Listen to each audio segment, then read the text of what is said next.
साथियों नमस्कार। आप सभी का बहुत बहुत स्वागत है हमारे इस ऑनलाइन प्लेटफॉर्म पे। क्लास 10th मैथ के प्रैक्टिस सेट के क्रम में आज हम दूसरा प्रैक्टिस सेट लेकर आप लोगों के लिए उपस्थित हैं। इसका जो है हमारा पहला प्रश्न है, यदि यदि 2 cos स्क्वायर 45 2 cos स्क्वायर 45 -1 बराबर cos थीटा, तो थीटा का मान ज्ञात कीजिए।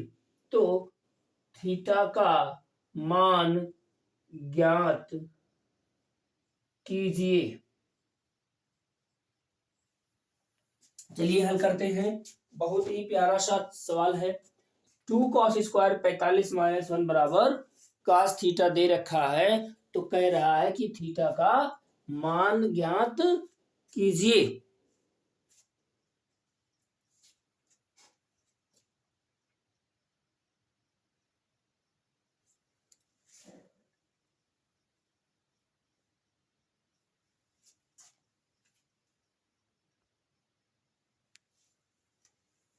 देखिए यहां पर दिया है 2 cos स्क्वायर 45 -1 बराबर cos थीटा। तो cos 45 का मान होता है 1/√2। cos 45 का मान क्या होता है 1/√2। यहाँ पे मान रख लेते हैं 2 × 1/√2 का क्या हो जाएगा होल स्क्वायर -1 बराबर cos थीटा। 2 × कितना हो जाएगा 2 × 1/2 हो जाएगा -1 बराबर हो जाएगा cos थीटा। ये इससे कैंसिल हो जाएगा, तो ये हो जाएगा 1 - 1 बराबर cos थीटा। 1 - 1 मतलब 0 बराबर cos थीटा। तो cos थीटा यानी हम यहाँ कह सकते हैं कि cos थीटा बराबर 0।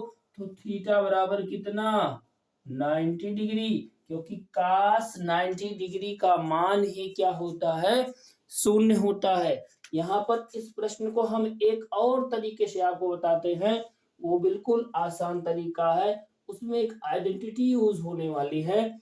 यहाँ पर क्या है कि 2 cos स्क्वायर 45 -1 बराबर cos थीटा दिया गया है। तो आपको एक आइडेंटिटी याद होगी। आइडेंटिटी क्या होगी वो देखिए, आइडेंटिटी है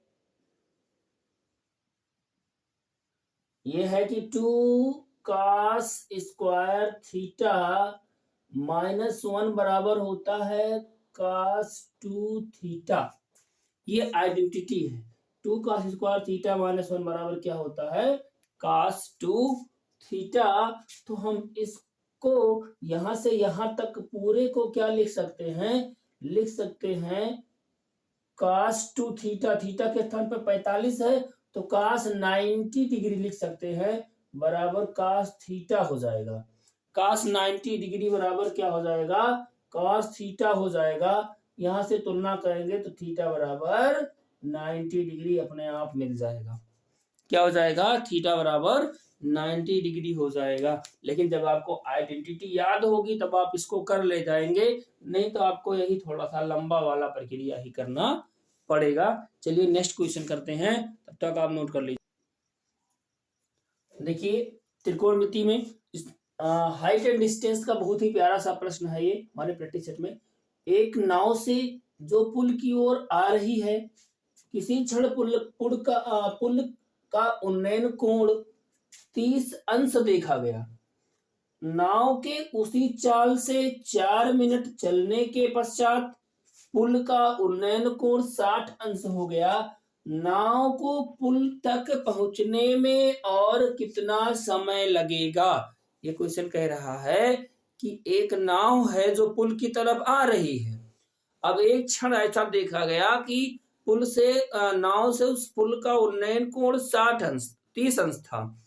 कुछ दूरी और चलने के पश्चात पुल का उन्नयन कोण क्या हो गया 60 अंश हो गया। कुछ दूरी 4 मिनट तक चला गया था। अब जो शेष दूरी बची है, ये प्रश्न कह रहा है कि अगर वहां से पुल तक पहुंचा जाएगा तो कितना समय और उसमें लगने वाला है। देखिए ये इसका फिगर बनेगा। पहले सबसे पहले इसका फिगर बनाते हैं, आपको बताते हैं समझा के कि मान लेते हैं कि ये कोई पुल है, नदी में बना हुआ। यहाँ पे कोई पुल है, ये नदी होगी आपकी, इसी में जो है नाव यहाँ पे कहीं होगी नदी में, ये नदी होगी नीचे, तभी तो नाव होगी, यहाँ पुल होगा।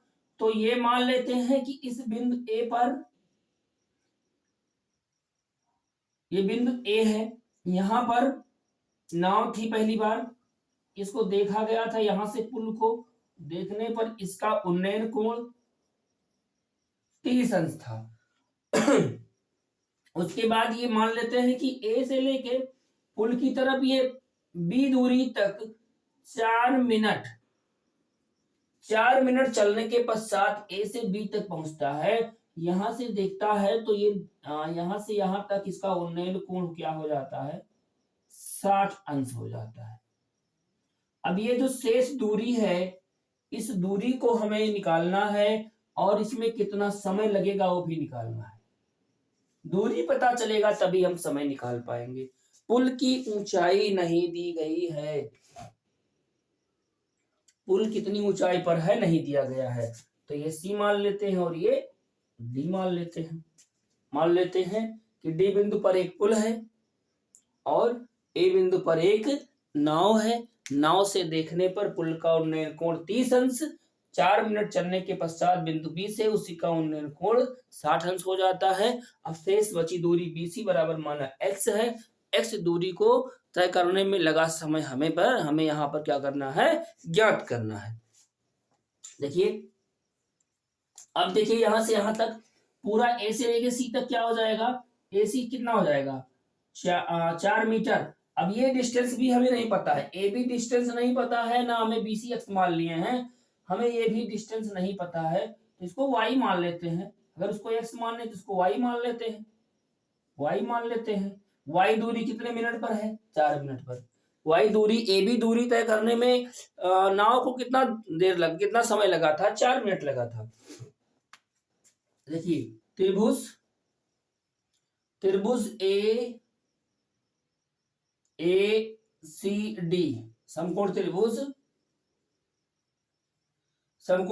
ACD में पहले हम बड़ा वाला त्रिभुज पूरा ले लेते हैं। ACD में 30 डिग्री है, तो tan 30 अंश बराबर क्या हो जाएगा, CD लंब बटा आधार AC। tan 30 का मान 1/√3, CD का मान H बटा AC का मान x प्लस y। अब देखिए x प्लस y बराबर h√3 हो जाएगा कि नहीं हो जाएगा। अगर इसका क्रॉस मल्टीप्लाई किया जाएगा तो x प्लस वाई बराबर क्या हो जाएगा, h√3 x प्लस वाई। अभी इसको एक समीकरण मान के यहीं पे छोड़ दो।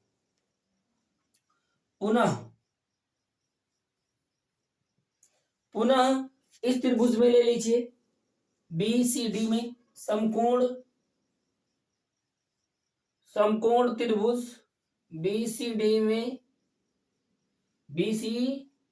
में tan 60 डिग्री बराबर क्या हो जाएगा, CD बटा BC। 60 डिग्री का मान √3 h बटा x। अब देखिए यहां से क्या मिलेगा, यहां से h बराबर हो जाएगा √3x, ये 2 हो गया।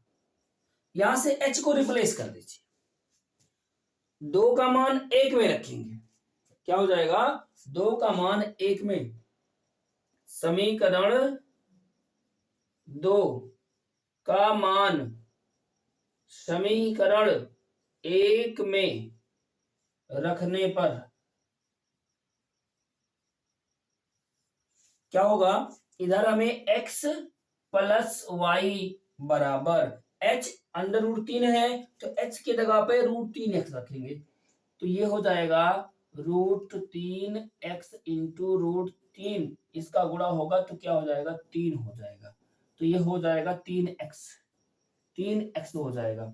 इसको उधर पक्षांतर कर दें तो y बराबर हो जाएगा 3x माइनस x, यानी कि y बराबर हो जाएगा 2x।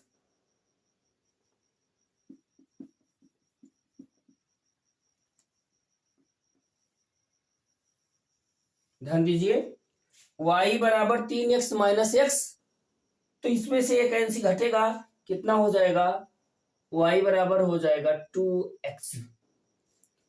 y बराबर क्या हो जाएगा 2x, या हम कह सकते हैं कि x बराबर क्या हो जाएगा y बटा 2। देखिए क्या है, x BC दूरी है, x क्या है BC दूरी है और y क्या है AB दूरी है। y दूरी तय करने में लगा 4 मिनट, तो x दूरी y की आधी है, समझिएगा बात को ध्यान से। तो BC दूरी तय करने में कितना देर लगेगा 2 मिनट, यानी कि हम यह कह सकते हैं कि चूंकि y दूरी तय करने में 4 मिनट का समय लगता है, अतः x दूरी तय करने में लगा समय बराबर 4/2, यानी कि 2 मिनट। कितना देर लगेगा नाव को पुल तक पहुंचने में, और कितना समय लगेगा 2 मिनट का समय लगेगा। कितने का 2 मिनट का। छात्रों आज का सेशन हम यहीं पे समाप्त करते हैं। ऐसे ही अच्छे अच्छे प्यारे प्यारे प्रश्नों की श्रृंखला के साथ बने रहने के लिए हमारे चैनल को सब्सक्राइब करना नहीं भूलना और इस सेशन को अपने मित्रों तक अधिक से अधिक शेयर करना। Thank you.